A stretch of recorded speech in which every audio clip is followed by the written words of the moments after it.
కానీ నాకు ఇదైతే ఖచ్చితంగా తెలుసు, మీ అందరూ కలిసి ఇప్పుడు నా దగ్గర ఏదో విషయం తప్పకుండా దాస్తున్నారని. ఆ విషయం ఏదైనా సరే నానమ్మా, నేను తెలుసుకునే తీరతాను. వెళ్దామా? పార్టీ పూర్తయిపోయింది. పద, నేను నీకు విడిగా ఐస్ క్రీమ్ తినిపిస్తాను.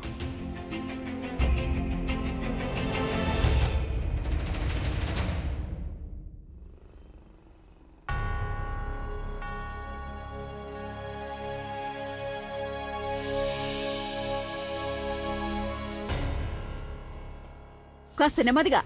ఏంటిలా నడుపుతున్నావు బండి? లేదు లేదమ్మమ్మ, అది పిల్లొచ్చింది. బై ఛాన్స్ బతికిపోయింది. బై ఛాన్స్ పిల్లెందుకు బతికిపోయిందంటే అది నా ధ్యాస రోడ్డు మీద ఉంది. అలాగే నేను మందు కూడా తాగలేదు. నిజానికి మందు తాగితే యాక్సిడెంట్లు తక్కువ, మోసాలు ఎక్కువ జరుగుతూ ఉంటాయి. లాస్ట్ టైం ఎవరో మత్తులో ఉంటే దాన్ని ఒకరు అవకాశంగా తీసుకున్నారు. చెప్పాలంటే మోసాలు మందు తాగకపోయినా జరుగుతున్నాయి కదా.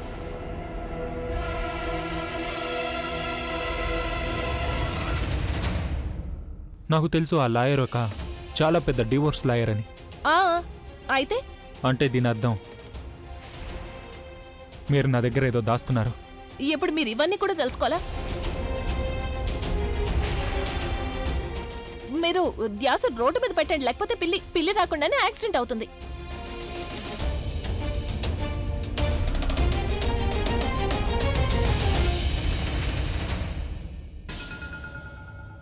థ్యాంక్ గాడ్ అన్నయ్యకి మన ప్లాన్ గురించి ఏం తెలియలేదు. మీరు కేవలం మీ గురించి ఆలోచిస్తున్నారు అంతే. మీ ఇద్దరి గొడవలో ఈ రోజు నేను ఇరుక్కున్నాను. తనకి ఈ రోజు నా మీద అనుమానం కలిగింది. మరి నా కలల సంగతి ఏంటి?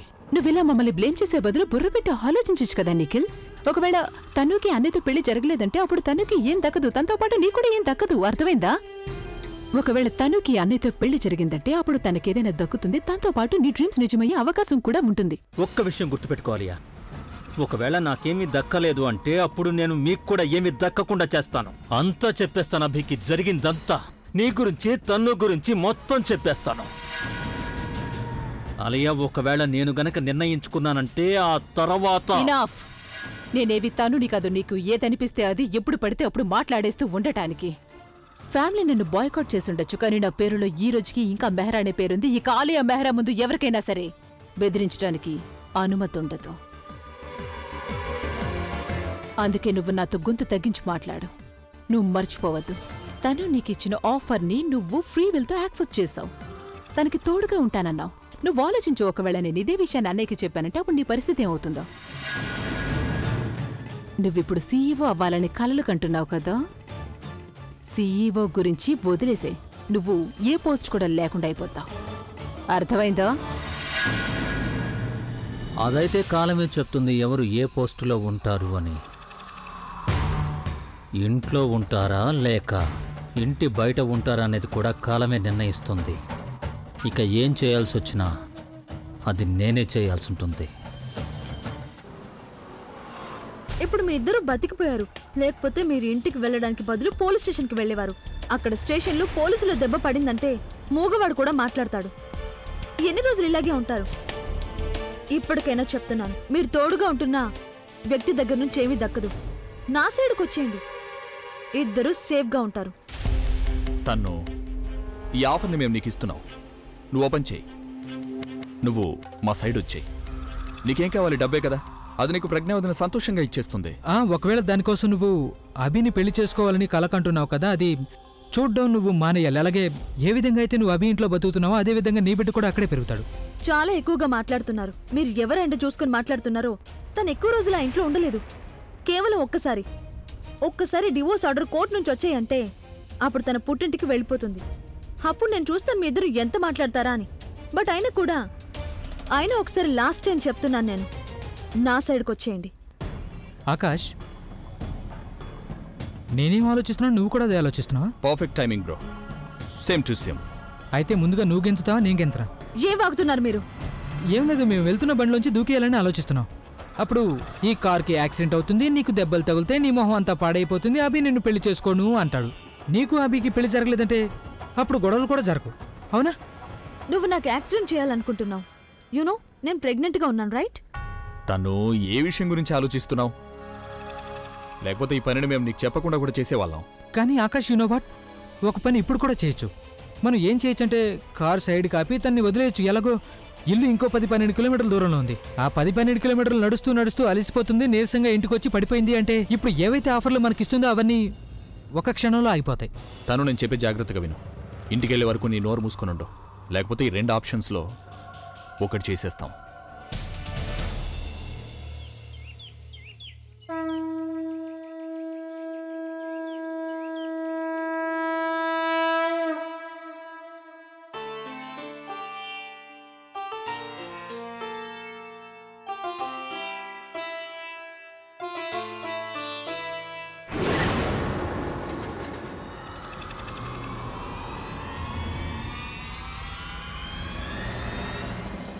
ప్రసాదం.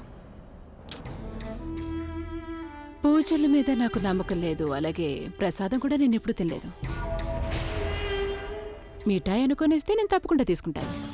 నేను ప్రసాదం అనుకుని ఇస్తున్నాను, నువ్వు మిఠాయి అనుకుని తీసుకో. నీకు నీ ఆ ఫ్రెండ్కి ఇద్దరికి తీపి చాలా అవసరం. మీలో ఎంత ద్వేషం దిండిపోయిందంటే దానివల్ల ఎదుటి వాళ్ళకి చాలా నష్టం జరుగుతోంది. నిన్న రాత్రి ఒకవేళ ఆయన లాయర్ ఆఫీస్కి రాలేదు అంటే అప్పుడు ప్రవీణ్, ఆకాష్ ఈరోజు చాలా పెద్ద సమస్యలో ఉండేవాళ్ళు. చూడు, నువ్వు నీ ఫ్రెండ్ తన్నుకు చెప్పు ఇలాంటి పనులు చేయడం మానేయమని, లేకపోతే తను ఎలాంటి సమస్యలో ఇరుక్కుంటుందంటే ఎవరూ తనకి సహాయం చేయలేరు. ఓ మై గాడ్, నువ్వు తనుకి భయపడ్డావా? నువ్వు నాకు చెప్తున్నావా తను నీకు దూరంగా ఉండాలని, నేను తనుకి చెప్పాలని?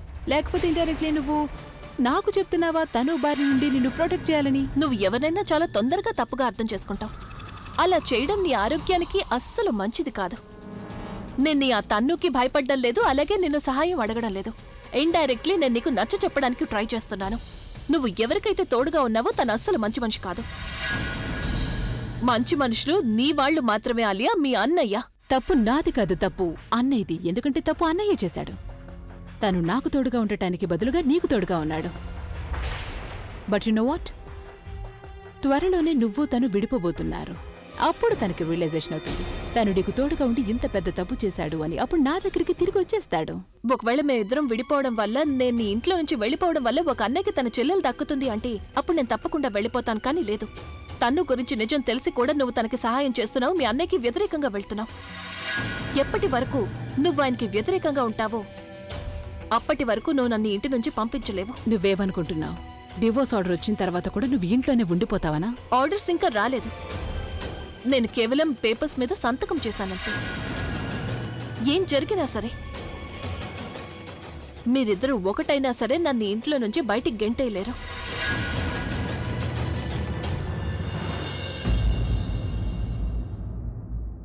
తనని ఇంకా ఎన్ని రోజులు ఇంట్లో చూడాలో నాకు అర్థం కావడం లేదు. తనని ఇంకా భరించడం నా వల్ల కావడం లేదు. తను ఎలాగైనా సరే తన ప్లాన్ ఆఫ్ యాక్షన్లో ఏదో ఒకటి చేంజ్ తీసుకురావాల్సిందే, లేకపోతే తను మొత్తం గేమ్ని మార్చేయగలదు.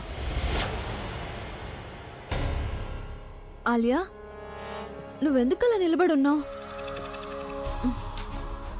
నిద్రపోలేదా నువ్వు?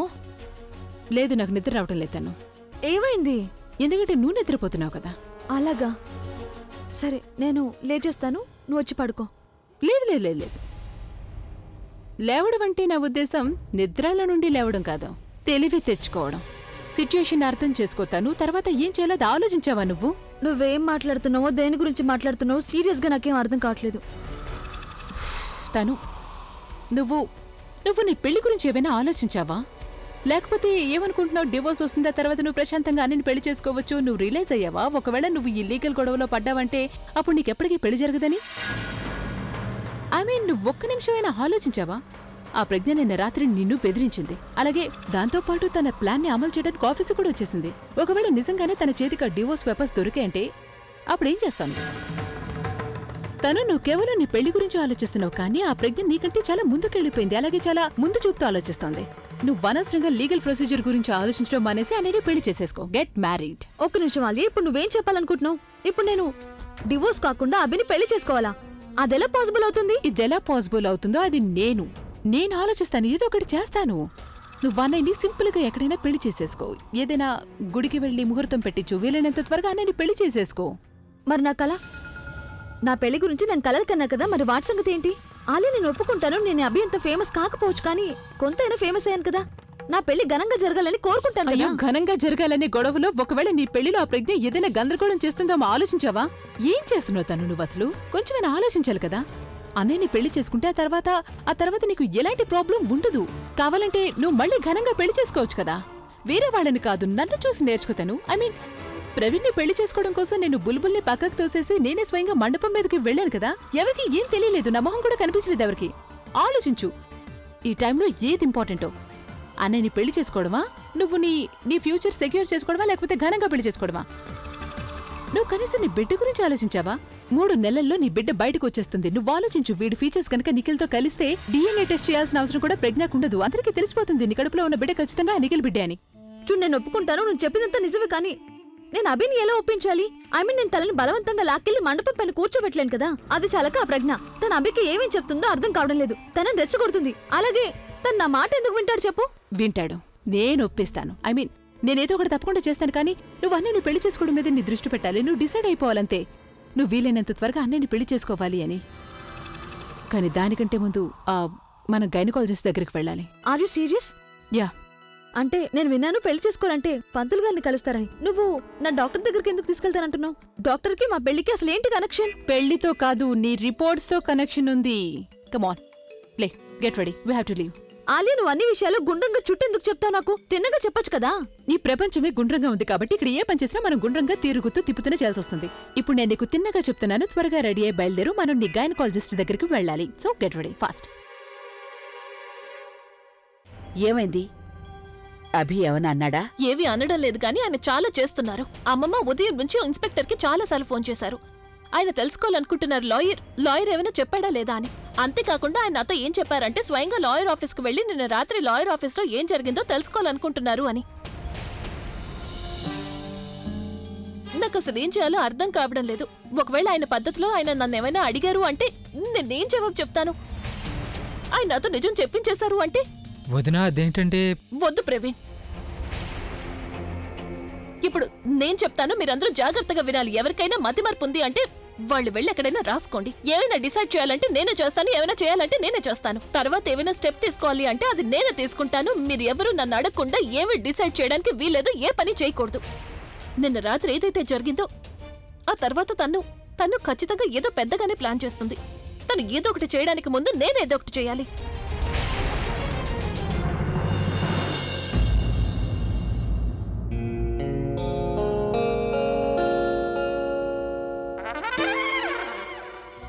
అడగండి.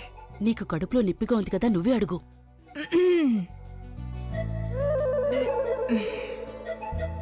టీ అంతగా బాగున్నట్లేదు కదా.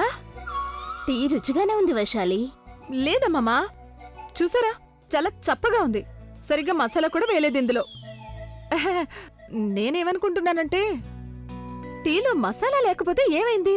మసాలా మాటలు మాట్లాడొచ్చుగా, అప్పుడు టీ తాగితే మజా వస్తుంది. అంటే నాకేమనిపిస్తోందంటే చాలా మందితో నేను చాలా విషయాలు మాట్లాడొచ్చు అనిపిస్తోంది, కానీ ఎవరూ ఎక్కడికి రానేలేదు. నేనేమంటున్నానంటే అత్తయ్య, అందరూ ఎక్కడికెళ్లారు? నన్నెందుకు అడుగుతున్నావు? అరే, ఇంట్లో ఎవరైనా నాకేమైనా చెప్తున్నారా? అది నిన్న రాత్రి అర్చన తన బిడ్డని నా దగ్గర పడుకోబెట్టడానికి వచ్చింది. తను అత్తయ్యతో కలిసి ఎక్కడికో బయటికి వెళ్లాలని చెప్పింది. అప్పుడే నాకు తెలిసింది తను అలాగే అత్తయ్య ఎక్కడికో బయటికి వెళ్లారని. అంటే అర్చన కూడా తెలుసన్నమాట. ఇది చాలా ఆశ్చర్యంగా ఉంది అత్తయ్య. ఇంటి పెద్ద కోడలకైతే ఏమీ తెలీదు, చిన్న కోడలికి అంతా తెలుసు. నేను ఈ టీ తాగను. అరే అరే అరే అరే అరే, మీరిద్దరు అసలు ఏం మాట్లాడుకుంటున్నారు? నిన్న రాత్రి ఏం జరిగింది? అంటే మీకు కూడా ఏమీ తెలియదన్నమాట. ఇంట్లో ఉన్న వాళ్ళందరూ నిన్న రాత్రి బయటకు వెళ్లారు. వాళ్ళు చాలా ఆలస్యంగా ఇంటికి తిరిగొచ్చారు. నాకైతే ఏదో సీరియస్ విషయం జరిగిందనిపిస్తోంది. అంటే అక్కయ్య కూడా వెళ్ళిందా? మన ముగ్గురం తప్ప అందరూ వెళ్లారు. రాకారా చూడక్క, నేను ఊరు నుండి తిరిగి రావడం కరెక్ట్ కాదని నాకు అనిపిస్తోంది. కరెక్ట్ కాదా? ఎందుకు? నీకింకా అక్కడ పనులు మిగిలిపోయాయా? ఇప్పుడేం జరిగింది అసలు? అదైతే నువ్వే నాకు చెప్పాలి. నిన్నేం జరిగిందో నాకు చెప్పాల్సిన అవసరం లేదని నువ్వు అనుకుంటున్నావు కదా. నిన్న? నిన్నే. ఏమీ జరగలేదు. మరైతే నిన్న రాత్రి నువ్వు అర్చన బయటికెళ్లారు. ఇంట్లో అందరూ ఎక్కడికో వెళ్లారు. అర్ధరాత్రి దాటాక తిరిగొచ్చారు. కేవలం నేనే రాలేదు మీతో. అందరూ బయటికెళ్ళినప్పుడు నువ్వు ఈ విషయం నాకు చెప్పడం అవసరం అని అనుకోలేదా? నువ్వు నిద్రపోతున్నావు కదా, అందుకని నిన్ను లేపడం కరెక్ట్ కాదని నాకు అనిపించింది. ఉదయాన్నే నేను లేచాను కదా, అప్పుడైనా నువ్వు నాకు చెప్పాల్సింది కదా. ఇలా చూడక, ఈసారి నేను ఊరికి వెళ్ళిపోయానంటే ఇక మళ్ళీ ఎప్పటికీ ఇక్కడికి తిరిగి రాని చెప్పు. అరే చాలా ఆపు. ఎప్పుడు చూసినా నన్ను బెదిరిస్తూనే ఉంటావు, ఊరెళ్ళిపోతాను అని. అవును, వెళ్ళిపోతాను. చూడిందు, జరిగిందేదో జరిగిపోయింది. ఈసారి నేను అలా చెయ్యను. నన్ను క్షమించు నా తల్లి. ఇక మీదట అందరికన్నా ముందు నీకే చెప్తాను నేను. ప్రామిస్? ఎక్కడికి వెళ్ళినా సరే నిన్నే తీసుకెళ్తాను. అన్ని చోట్లకి? ప్రతి చోటికి. సరే, ఇక పద. ఎక్కడికి తీసుకెళ్తున్నావు? నువ్వు రా, చెప్తాను. ఏం జరిగిందో అది నాకు తెలియకపోవచ్చు, కానీ ఇంట్లో అందరికీ తెలుసు. రాత్రి ఖచ్చితంగా ఏదో జరిగింది. వైశాలి, ఇప్పుడు నీకు భోజనం పూర్తిగా వంట పడుతుంది. అరే Rajani, what a pleasant surprise. ఇంతవరకు నువ్వెక్కడున్నావు? ఎనీవేస్, నీకు తెలుసు కదా ఇంట్లో ఏం జరుగుతోందో ఏం లేదో అని. తెలుసు నాకు. అలాగైతే నీకు ఎవరు ఓడిపోతున్నారు, ఎవరు గెలుస్తున్నారు అనేది కూడా తెలిసే ఉంటుందిగా. మరి నువ్వు ఆలోచించుకున్నావా ఎవరి సైడ్ ఉండాలనేది? అదేంటంటే ఆలియా, కిందటిసారి నేను ఎవరి సైడ్ అయితే ఉన్నానో వాళ్ళ వల్ల నాకు ఎలాంటి లాభం కలగలేదు, నష్టమే జరిగింది. అందుకే నేను ఎవరి సైడ్ లేను, ఎవరికి తోడుగా కూడా లేను. నా లైఫ్ నేను బతుకుతున్నాను, అలాగే నాకు ఎవరితోనూ అవసరం లేదు. అవసరం ఉండాల్సిందే రాజన్నయ్య. చూడు, ఒకటి నువ్వు పాండవుల సైడ్ అయినా ఉండాలి, లేదంటే కౌరవుల సైడ్ అయినా. అలా కాకుండా మధ్యలో ఉన్నావనుకో నీకు కొంచెం కూడా మంచి జరగదు. ఇప్పుడు ప్రజ్ఞ టీం ఓడిపోబోతుంది, అది కూడా చాలా దారుణంగా. ఎందుకంటే ఇప్పుడు తనకి డైవోర్స్ వస్తాయి కదా, అప్పుడు ఇక్కడి నుంచి తను పారిపోవాల్సిందే. అందుకే నువ్వు ఆలోచించుకో నువ్వు ఏం చేయాలి అని. ఎందుకంటే పరిస్థితి చేదాడిపోయేలోపు నాకేమనిపిస్తుందంటే నువ్వు ఇక్కడ ఏం చేయాలో దాని గురించి ఒకసారి ఆలోచించుకోవాలి కదా. లాస్ట్ మూమెంట్ లో లైఫ్ బోట్ కూడా దొరకదు. అదేంటంటే ఈ మధ్య నేను ఏదటో నేర్చుకుంటున్నాను, అందుకని ఇప్పుడు నాకు ఎవరి సహాయం అవసరం ఉండదు. ఆయనంటే విచిత్రంగా జవాబు చెప్పి వెళ్తున్నాడు. రిలాక్స్. తను ఏం చెప్పి వెళ్ళినా సరే మనకి ఎలాంటి నష్టం ఉండదు. మనం మన మెయిన్ మోటివ్ మీద కాన్సన్ట్రేట్ చేయాల్సి ఉంటుంది. Let's go.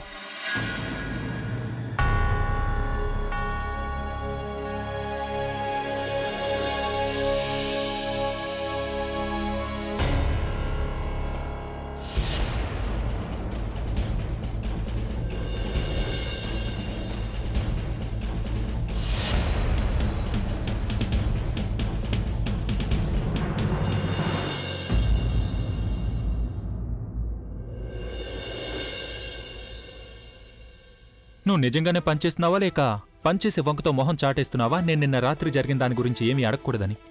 నేనెందుకు మొహం దాచుకుంటాను? నేనేమైనా దొంగతనం చేశానా? నువ్వు దొంగతనం చేయలేదు గానీ అందుకు సహాయం చేసావు కదా. అంటే అసలు మీ ఉద్దేశం ఏంటి? వాళ్ళిద్దరిని దొంగతనం చేయమని నేను చెప్పానా? చూడండి, నేనెప్పుడు తప్పుడు పనులు చేయలేదు, అలాగే ఈ తప్పుడు పనులు చేయమని ఎవరికీ చెప్పలేదు కూడా. యాక్చువల్లీ హరిశ్చంద్రుడు కూడా నువ్వే కదా నిజం చెప్పడానికి ట్రైనింగ్ ఇచ్చావు. అవును, ఇచ్చాను. అయితే అలాగే దొంగతనం చేయడానికి కూడా నువ్వే ట్రైనింగ్ ఇచ్చావు, అవునా? చూడండి, మీరు ఇలా అనవసరంగా నా మీద నిందలు వేయడం మానేస్తే బాగుంటుంది. అలాగా? అయితే ఇది చెప్పు, ఎవరు ఫోన్ చేశారు నీకు? ఎందుకంటే నాకు తెలుసు నీకు ఆ లాయర్కి పరిచయం లేదని. అలాగే నిఖిల్ నీకు ఫోన్ చేసే అవకాశం లేదు. మరి నీకు ఫోన్ చేసి ఎవరు అక్కడికి రమ్మని పిలిచారు? అది నేను మీకు చెప్పలేను. అబద్ధం చెప్తున్నావు నువ్వు. నేను అబద్ధం చెప్పడం లేదు. నేను కేవలం నిజం దాస్తున్నాను అంతే. ఇక నిజం దాయడం అబద్ధం చెప్పడం ఎలా అవుతుంది? అలా ఎవరు చెప్పారు? అరే, ఆ శ్రీకృష్ణ భగవానుడు. ఆయన కూడా మహాభారతంలో చెప్పాడు కదా అశ్వత్థాముడు చనిపోయినప్పుడు. కానీ అశ్వత్థాముడికి ఏనుగు చనిపోయిందని చెప్పలేదు కదా. మరి ఆయన నిజం దాచాడు అన్నప్పుడు నేనెందుకు దాచకూడదు? నీకు తెలుసా, నువ్వు టీచర్ కాకుండా నువ్వు నేత అయి ఉంటే బాగుండేది. ఎందుకు? ఎందుకంటే ఏ నిజాన్ని అయితే దాచడానికి నేతలందరూ జిలేబీ చుట్టినట్టు ఒకటే మాటను తిప్పి తిప్పి చెప్తూ ఉంటారో, అదే విధంగా నిజం దాచడానికి నువ్వు మాటి మాటికి ఏదేదో చెప్తూ ఉన్నావు. మీరు కూడా అసలు రాక్ స్టార్ కాదు. ఏదైనా రూలింగ్ పార్టీకి ఆపోజిషన్ గా ఉండాలి. ఎందుకు? వై? ఎలాగైతే ఆపోజిషన్ పార్టీ ఒక మంచి పనిని కూడా తప్పుగా చూపించడానికి ట్రై చేస్తుందో, అలాగే మీరు కూడా అదే ట్రై చేస్తారు. ఎప్పుడు నేను తప్పని నిరూపించడానికి ట్రై చేస్తూ ఉంటారు. నిజానికి మీకు తెలుసు నేను కరెక్ట్ అని, అప్పుడు కూడా ఇలాగే నిరూపించడానికి ట్రై చేస్తూ ఉంటాను నేను అబద్ధం చెప్తున్నాను, తప్పు చేస్తున్నాను అని. నువ్వు నీ పని చేసుకో.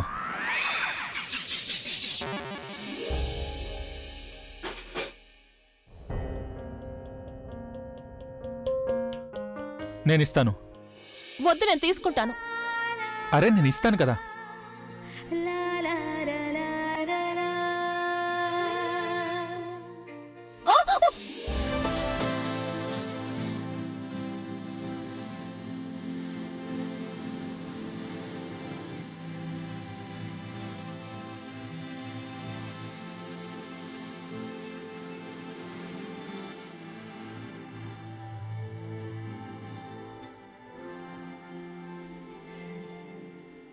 ఆసరా ఇవ్వాల్సిన అవసరం ఏమీ లేదు. అలవాటు అయిపోతుంది. నేను ఒంటరిగా ఉండడమే అలవాటు చేసుకోవాలి.